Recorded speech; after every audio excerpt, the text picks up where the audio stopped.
Hey guys, this is the world famous Kailash temple at Ellora, and let's look objectively into who could have built this amazing structure.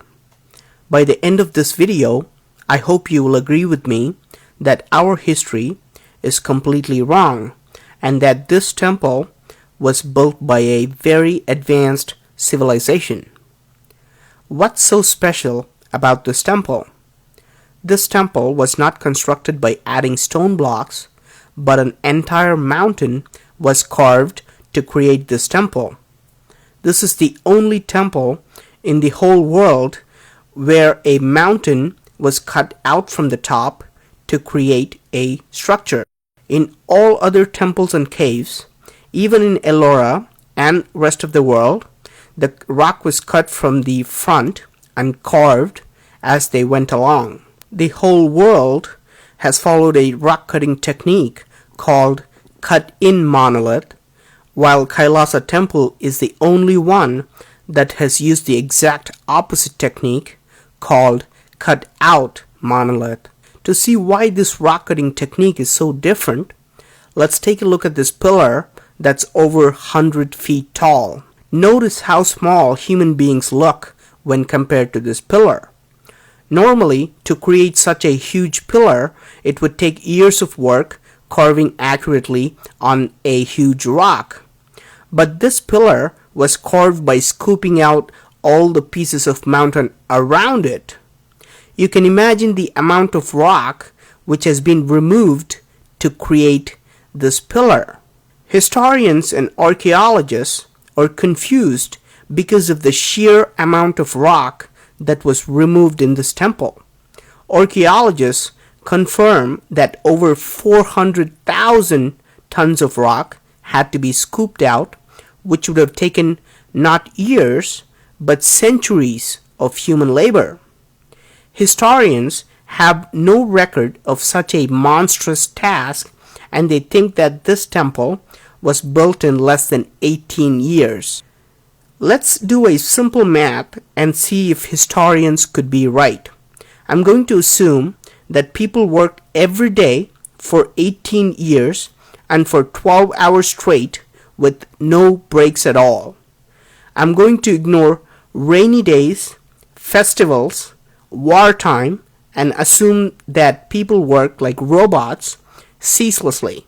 I'm also going to ignore the time taken to create intricate carvings and complex engineering design and planning, and just focus on the removal of rock. If 400,000 tons of rock were removed in 18 years, 22,000 tons of rock had to be removed every year.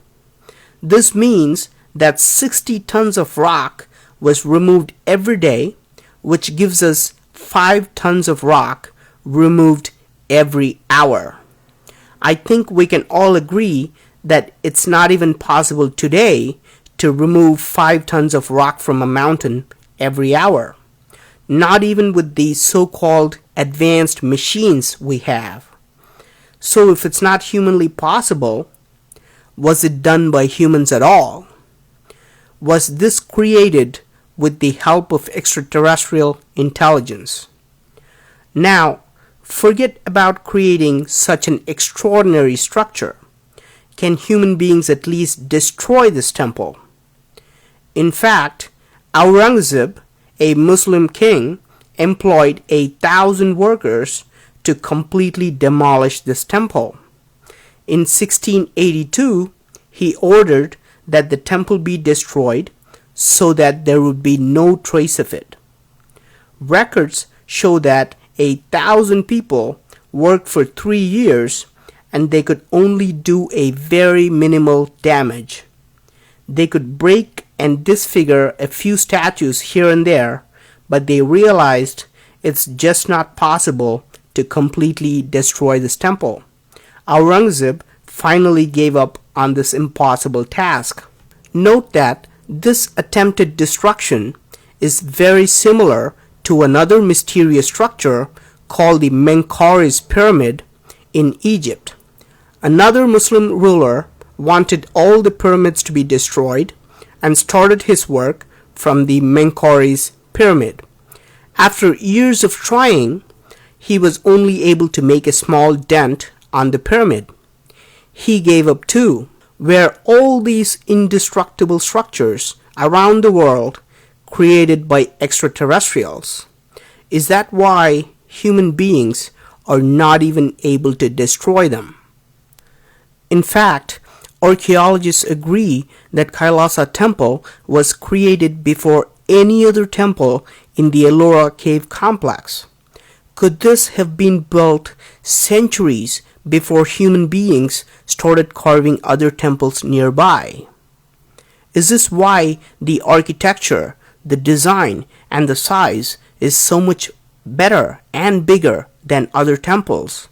If it was built by humans, it's logical to expect that the rock cutting techniques and design would become better over time. People would gain more experience and knowledge and make better structures in the future. However, the Kailash temple is the oldest and the biggest temple carved with engineering perfection. Unlike other temples, the Kailash is the only temple that's visible from the air. Out of 34 temples, all carved side by side, Kailash temple stands out and you can see it while flying over it. Is this just a coincidence? Or was it designed for people to see it from the air, like Nazca Lines of Peru? Even on Google Earth, the aerial view of Kailash temple clearly shows an X mark. This is how it looks from the top, and you can see a circular design that is studded with 4 lions that create this huge X mark. Was this created as a signal for extraterrestrials who can spot the location while flying? Unlike other temples of Ellora, notice how well its rectangular design is oriented with all the 4 directions. Its entrance faces perfectly to the west. Is this another coincidence too? Unlike most other temples of Ellora, this temple has bridges that connect towers, rainwater harvesting systems, drainage systems, hidden underground passages, secret peepholes that can show people walking in, elaborate balconies in different areas, and complex stairways that connect multiple levels.